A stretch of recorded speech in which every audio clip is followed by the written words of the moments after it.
सो बच्चा आज हम क्या पढ़ने वाले हैं, कूलम्ब्स लॉ। तो कूलम्ब्स लॉ बेसिकली क्या है, क्या दो चार्जेस के बीच का इंटरेक्शन। एक चार्ज मैंने ले लिया Q1, एक चार्ज मैंने ले लिया Q2, दोनों ही प्लस थे तो एक दूसरे से दूर भागेंगे। क्या Q1 Q2 को टच कर रहा था? नहीं। फिर भी Q1 कुछ एक ऐसी चीज जनरेट कर रहा था जिसकी वजह से Q2 पे क्या लग रहा था, फोर्स लग रहा था। बाद में हम उसे इलेक्ट्रिक फील्ड के नाम से जानेंगे। अच्छा, ये तो पता पड़ गया कि दो चार्जेस हो और उनके बीच में कुछ ना कुछ होता है तो उनके बीच में कुछ ना कुछ फोर्स लगता है, और वही फोर्स किसने दिया? कूलम्ब्स लॉ ने। तो Coulomb's law state that the interaction force between the two charges. एक चार्ज ले लिया मैंने Q1, दूसरा चार्ज है Q2, दोनों के बीच का जो डिस्टेंस है वो मैंने लिया R।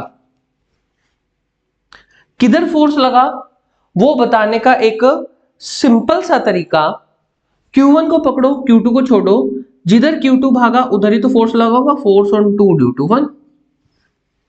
फिर Q2 को पकड़ा, Q1 को छोड़ा, जिधर Q1 भागा उधर ही तो फोर्स लगा होगा, फोर्स ऑन 1 ड्यू टू 2।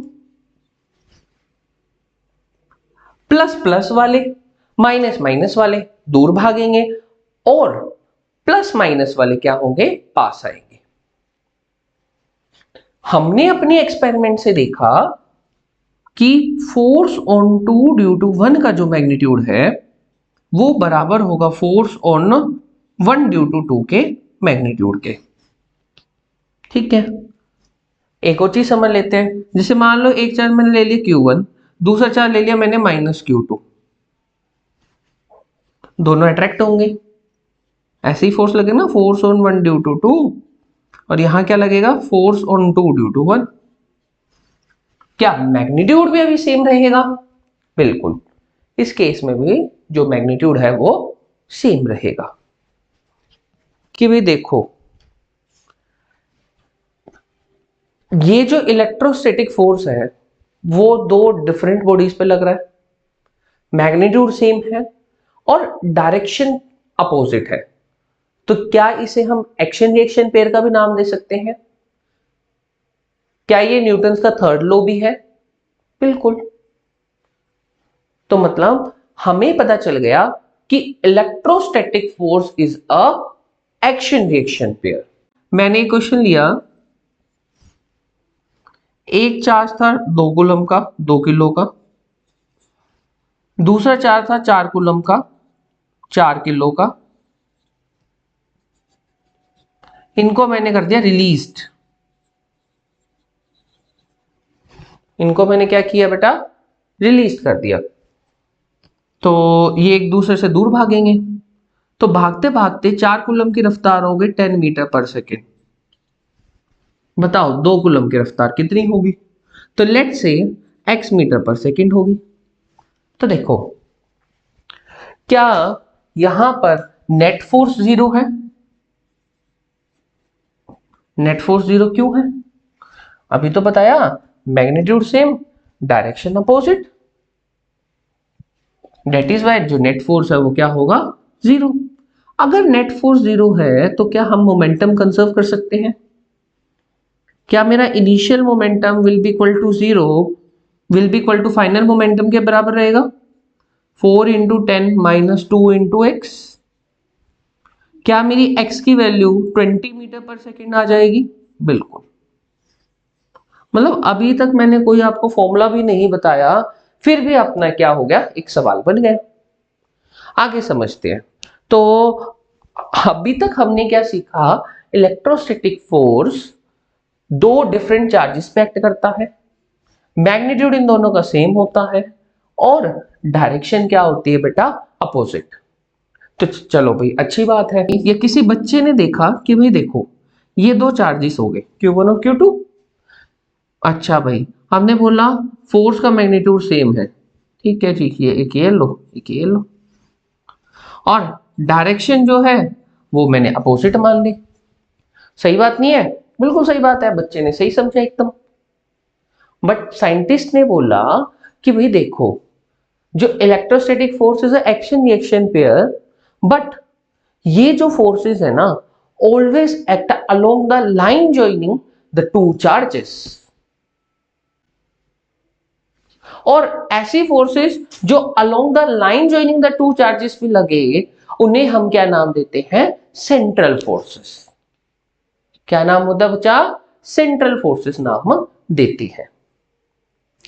तो ये जो फोर्सेस है कुछ किस तरीके से एक्ट करेंगे? Along the line joining the two charges.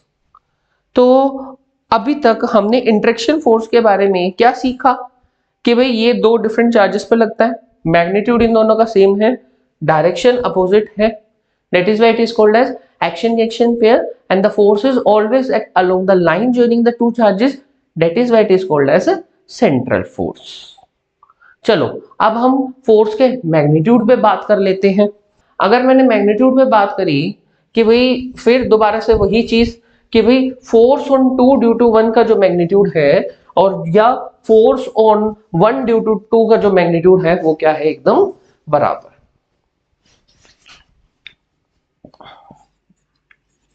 Force on 2 due to 1 का मैग्नीट्यूड और फोर्स ऑन 1 ड्यू टू 2 का जो मैग्नीट्यूड है वो बराबर है।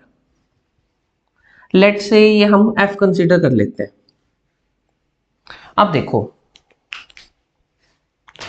क्या बोला गया कि भाई ये दो जो चार्जेस थे, एक तो Q1 और एक दूसरा ले रहा हूं मैं Q2, दोनों के बीच का डिस्टेंस था R।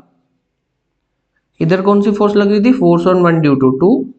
इधर कौन सी फोर्स लग रही थी? Force on 2 due to 1। ये लग रहा था। अब ये बोला कि ये जो फोर्स है वो डायरेक्टली प्रोपोर्शनल है प्रोडक्ट ऑफ द चार्जेस के, Q1 और Q2 के, और इनवर्सली प्रोपोर्शनल है the square of distance between the two charges. तो अगर इन दोनों का हम इकट्ठा कुछ इस तरीके से लिख सकते हैं, is proportional to Q1 Q2 upon में R का स्क्वायर। अब इस प्रोपोर्शनैलिटी के साइन को हटाने के लिए हम एक टर्म इंट्रोड्यूस करते हैं कि जिसे हम क्या नाम देते हैं? Coulomb's constant. ये K क्या होता है बेटा? Coulomb's constant.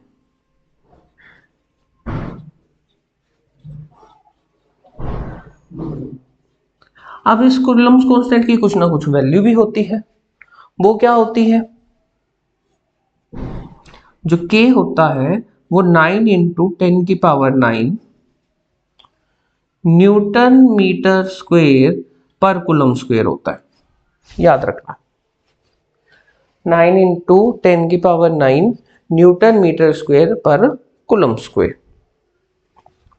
अब इस K को कुछ इस तरीके से भी लिख सकते हैं, K will be equal to 1/4 pi epsilon not. ये क्या है? This is the permittivity.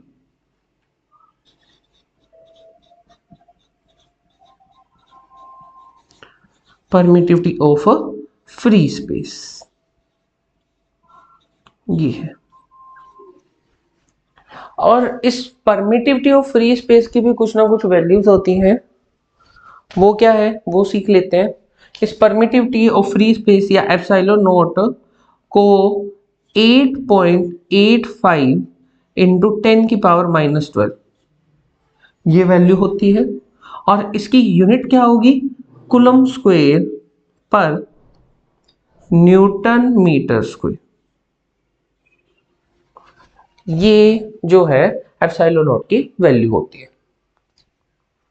और अगर हम इस K की वैल्यू को इधर हम अपने बेसिक फॉर्मूले के अंदर पुट कर दें तो F will be equal to 1/4 pi epsilon not Q1 Q2 divided by R square. ये भी लिख सकते हैं। सही है, एकदम सही। चलो जी ठीक है।